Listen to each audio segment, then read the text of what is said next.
Alors, après une éternité, je vais vous refaire une petite vidéo YouTube pour faire l'illustration d'une évolution du logiciel Photoliker. Alors d'abord, Photoliker, c'est une application pour Windows uniquement, qui est disponible et éditée par la société ObviousID. Donc je vous mettrai le lien en commentaire. C'est une application assez basique, c'est une visionneuse d'images assez classique qui a comme particularité d'être extrêmement rapide pour browser les fichiers, pas de vues multiples thumbnail. Le but c'est de faire défiler les photos très rapidement. Vous voyez, ça peut être très rapide. De les choisir, de les trier, de les vérifier. Donc par exemple un petit bouton droit et hop, vous avez un clic dessus, comme ça vous pouvez regarder. Et ensuite, le point de départ c'est de sélectionner un répertoire. Donc là, hop, je prends ce répertoire là.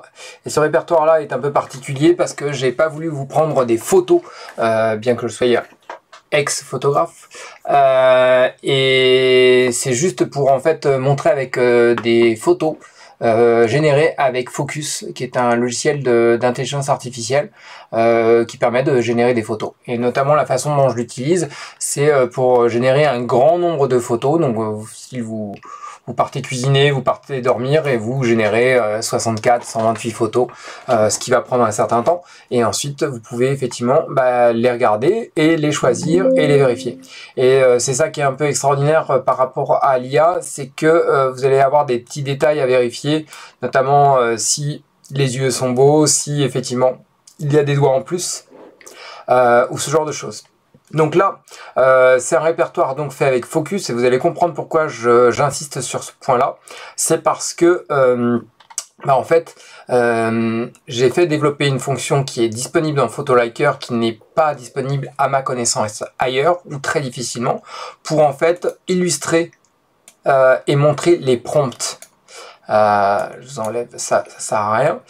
C'est-à-dire qu'en fait les prompts sont stockés dans alors c'est pas les EXIF, c'est des métadonnées là, des PNG, mais qui peuvent être enregistrés aussi en JPEG.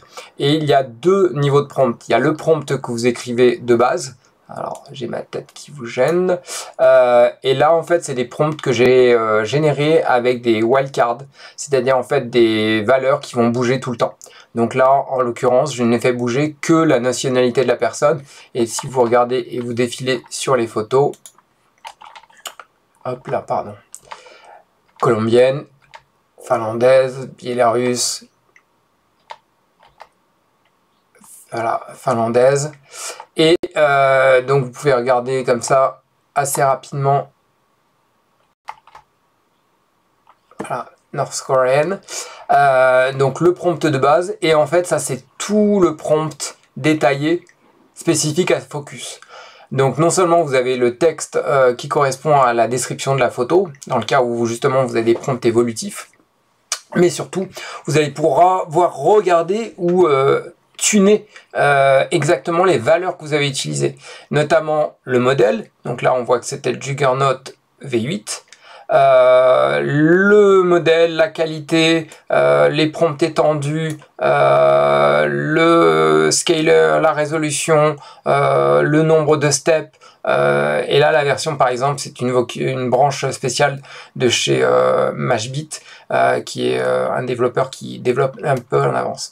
Donc voilà, ça c'est une fonction que je ne trouvais pas ailleurs, donc c'est pour ça que je l'ai fait ajouter dans Photoliker, le but étant effectivement de pouvoir vérifier les textes, le prompt, et améliorer la qualité. Donc sinon, si on repart sur les fonctionnalités qui sont plus celles de tri, bon, celle-là je peux vous la laisser, à la rigueur ça n'a pas gêné vraiment. Voilà, je suis sur ma première photo qui n'avait pas d'information EXIF apparemment. Voilà, après je l'ai ajouté. Et dès qu'une photo vous plaît, en fait l'avantage c'est que vous faites +1. Donc en fait les flèches du clavier vers le haut, vers le bas pour dire que vous aimez pas, et gauche-droite pour aller rapidement d'une photo à une autre. Et c'est ça en fait le workflow qui est un peu atypique, exceptionnel de Photoliker, c'est de faire en sorte d'être très rapide pour faire en fait un tri de photos. Très rapide dans l'affichage, très rapide dans la sélection, et vous allez voir après dans l'isolation, c'est-à-dire le tri des photos qui vous intéressent. Donc là par exemple j'ai 56 photos dans le répertoire, donc c'est pas forcément très gros, je vais passer les photos comme je le ferai dans mon process normal, où là je vais sélectionner les photos que je trouve bien. Et là, vous voyez, en fait, c'est des photos, des variations d'une photo précédente avec la fonction eDetailer. Et là, clic droit, vous avez un zoom et vous pouvez défaire. Et là, quand même, au passage, focus et l'intelligence artificielle actuellement fait des résultats quand même assez bluffants. Sachant que quasiment tous les 3 mois, on a une nouvelle évolution de quelque chose. Donc, c'est assez exceptionnel pour faire ça. Et là, donc je l'ai déjà liké. Je pars sur les autres fonctions. Et là, vous voyez, en fait, vous avez des variations juste sur les yeux. Et vous le voyez, en fait, sur le prompt ici. Le prompt de Enhancer. Et vous voyez qu'en fait, pour moi, de mon point de vue, la seule méthode pour vérifier la qualité d'une photo, c'est justement hop.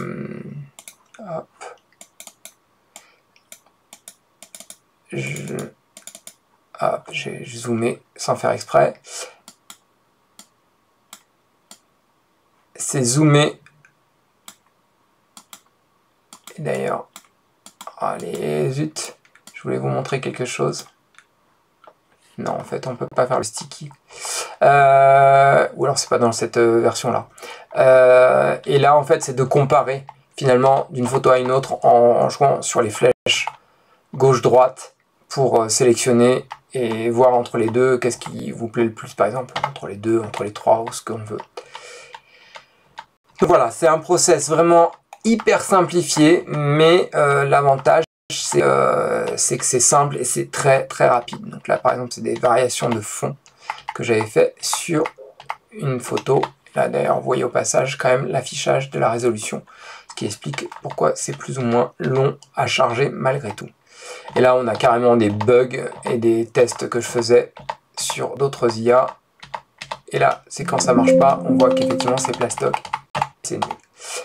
Et là, en fait, donc vous aviez le panel EXIF, c'est le EXIF, c'est le premier bouton. Vous avez le tri en fonction de la date ou ce genre de choses. Attendez, je remets une photo qui est quand même un peu mieux en qualité. Et là, en fait, vous avez les 3 petites étoiles. Ce ne sont pas les boules de Dragon Ball. Et en fait, vous avez le total des photos, le nombre de fois où vous avez mis une étoile. Donc par exemple, sur cette photo, si je me mets à faire 2 fois le like vers le haut. Alors, les petites animations, c'est dû aussi au fait que l'application supporte le touchscreen.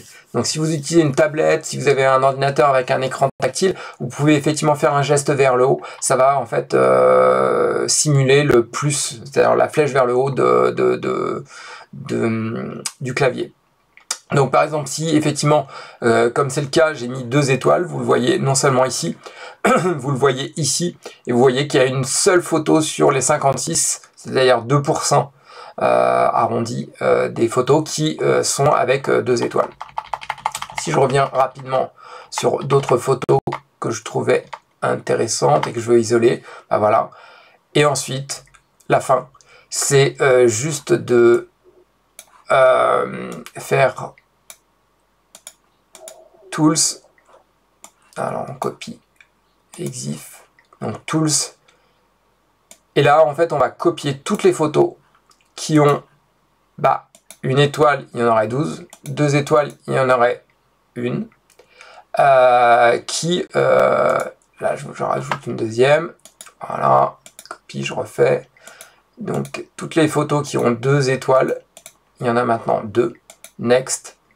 Et là, en fait, ça vous donne le chemin dans lequel vous voulez les copier. Donc, par défaut, ça va en fait créer un sous-répertoire best. Et l'option, c'est soit de les copier, soit de les bouger. Et là, en fait, vous allez déplacer les photos qui vous intéressent dans un autre répertoire. Voilà. Donc, une présentation très simple pour des fonctionnalités très basiques, spécifiques à Focus. C'est pour ça que je vais insister sur cet élément-là dans les descriptions. Voilà, merci beaucoup.